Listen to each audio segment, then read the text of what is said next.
네, 안녕하세요. 한국해양수산개발원의 이성우라고 합니다.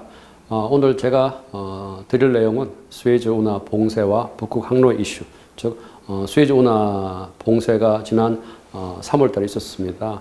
이 수에즈 운하의 봉쇄가 이 북극 항로에 어떠한 영향을 미치고 또 북극 항로가 어떻게 중요해지는가에 대해서 이야기를 드리도록 하겠습니다.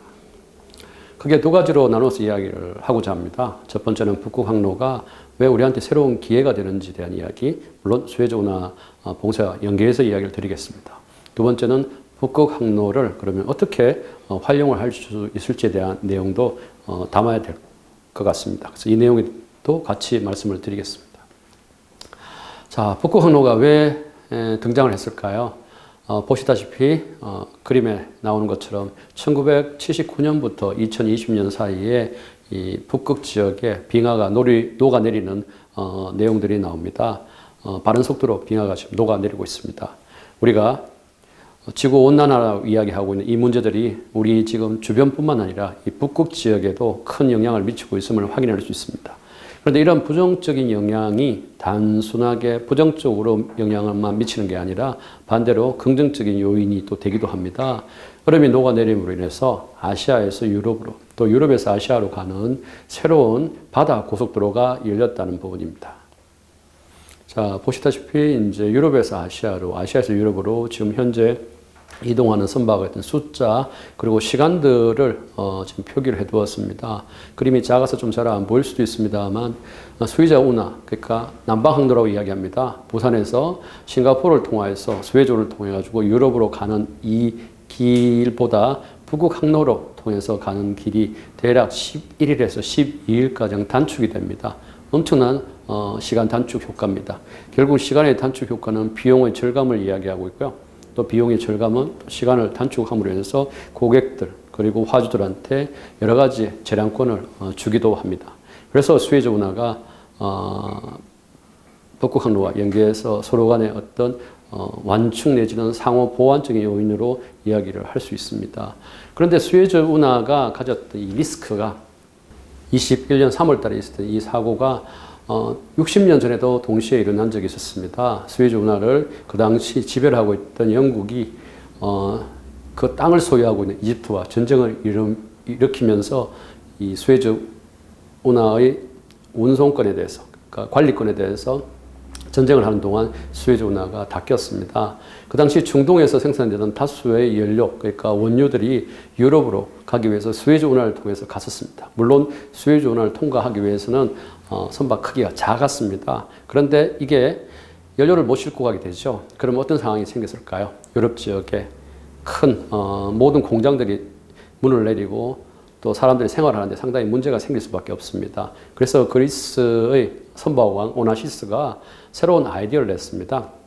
자, 작은 배로 연료를 실는 짧은 구간이 막히니까 큰 배로 멀리 돌아가더라도, 그러니까 남아프리카 공화국으로 해서 희망봉으로 돌아가더라도 큰 배로 가면은 규모의 경제를 통해서 이 빨리 못 가는 부분들을 상쇄를 시킬 수 있다라고 판단해서 첫때 만들어진 배가 VLCC입니다. Very Large Cargo Ship이거든요. 이때 만들어진 이 배가 지금도 전 세계에 원유라든가 가스를 실어 나르고 있는 중요한 역할을 하고 있습니다. 자, 그러면 왜 수에즈 운하를 통과하던 배들이 저렇게 자초가 됐을까요? 슬라이드에 나오는 것처럼 지금 당시 대만 선적의 배가 대각선으로 기울어진 적이 있습니다. 바람이 불어서 배가 원인을 모르는 상태에서 기울어졌는데요. 과거에는 저런 일이 생기더라도 배가 작았기 때문에 이 운하를 통과하는데 큰 문제가 없었습니다. 그런데 현재는 운하의 폭이 200m입니다. 그런데 선박의 길이가 300에서 400m에 이릅니다. 그러니까 방향만 조금만 틀리더라도 막히게 되는 거죠. 그래서 오른쪽 상단에 있는 그림을 한번 보시면 에버그린이라는 선사의 배가 대각선으로 운하를 지금 막고 있습니다. 운하를 막고 있으니 뒤에 줄 서 있던 배들이 통과를 할 수 없고 저 배가 빠져나올 때까지 계속 기다릴 수밖에 없는 상황이었습니다. 앞에서 말씀드린 것처럼 수에즈 운하의 12%의 전 세계 교역이 움직이는데 막히게 되니까 시간당 4억 달러, 하루에 96억 달러, 즉 10조 원의 엄청난 비용을 손실이 생기게 되는 상황입니다. 결국은 수에즈 운하 하나만 가지고 있다는 건 상당히 큰 리스크가 되는 거죠.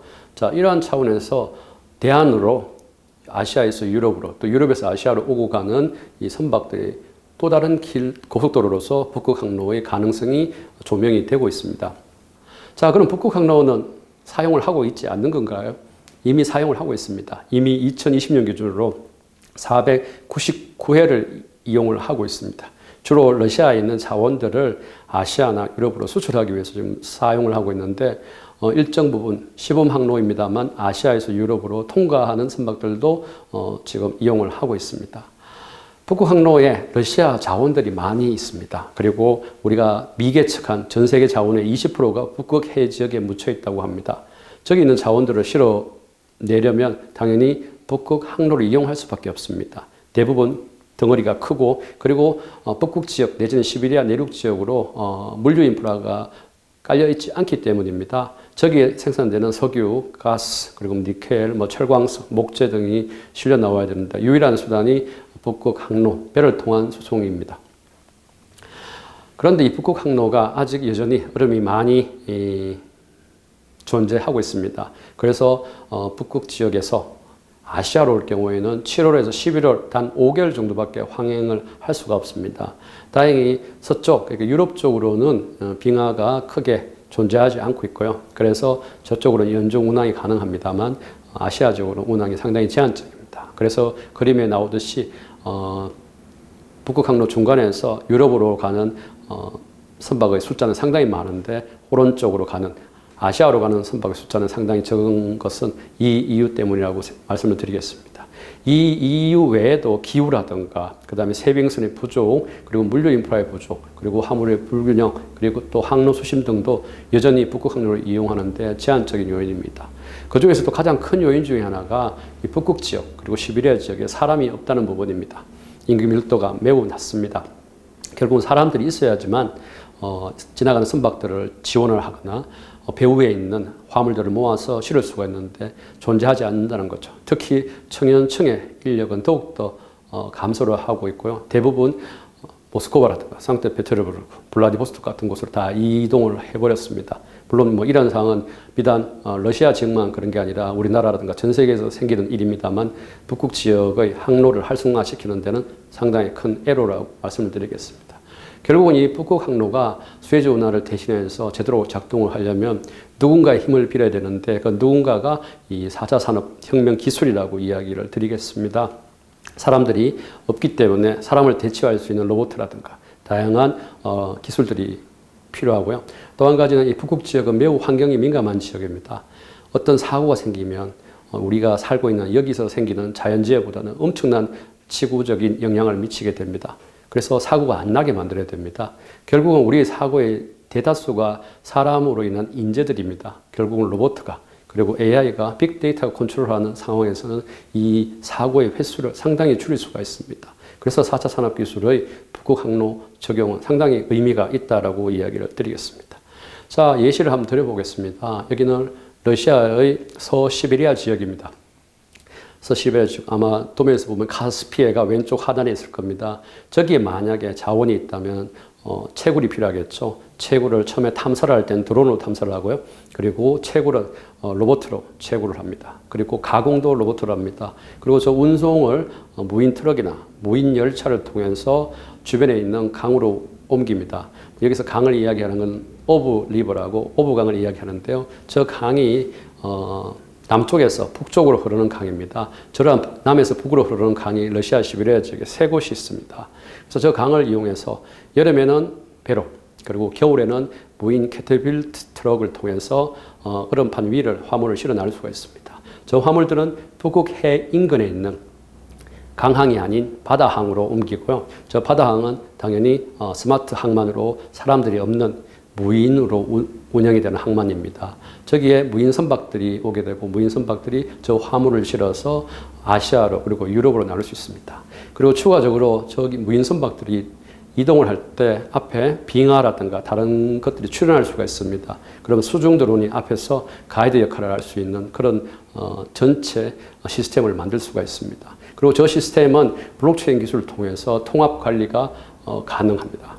그렇게 이렇게 된 내용들을 제가 가상도로 다시 한 번 더 그림을 그려봤습니다. 자원 개발부터 육상 운송, 그리고 강에 있는 항만까지, 그리고 강에 있는 항만에서 강을 따라서 운송을 해서 북극에 있는 항만까지, 그리고 북극 항만에서 아시아나 유럽으로 운송하는 이 전 과정들을 블록체인 기술로 묶을 수가 있고요. 이 블록체인 기술은 당연히 인공위성과의 통신을 통해서 가능합니다. 이 인공위성 글로나스 K2 인공위성인데요. 러시아와 유럽이 같이 만든 부분입니다.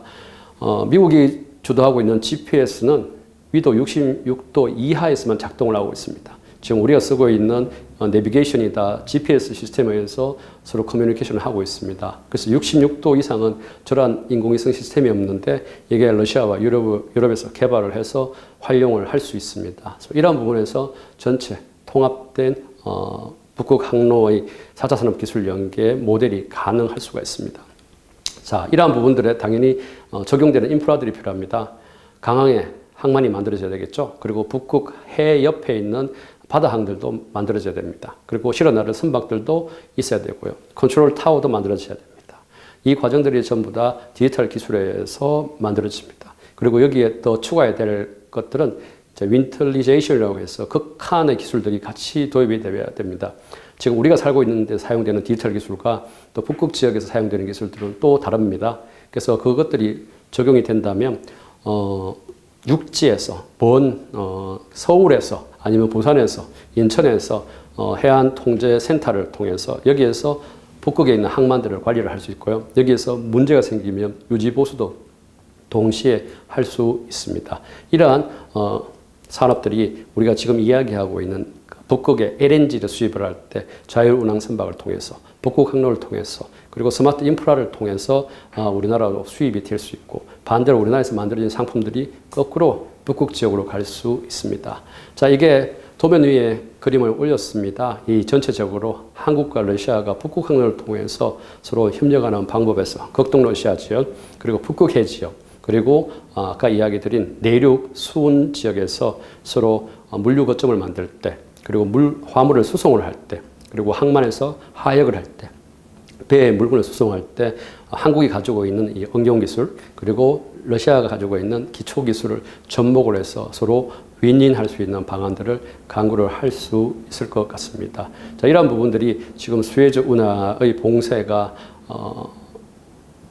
가져다 준 새로운 아이디어로서 이 북극 항로를 디지털 기술과 연결해서 우리나라와 러시아와 협력을 해서 수에즈 운하에 대응할 수 있는 새로운 바다 고속도로 북극 항로를 만드는 길을 한번 제안을 드리고자 해서 이 강의를 해드렸습니다.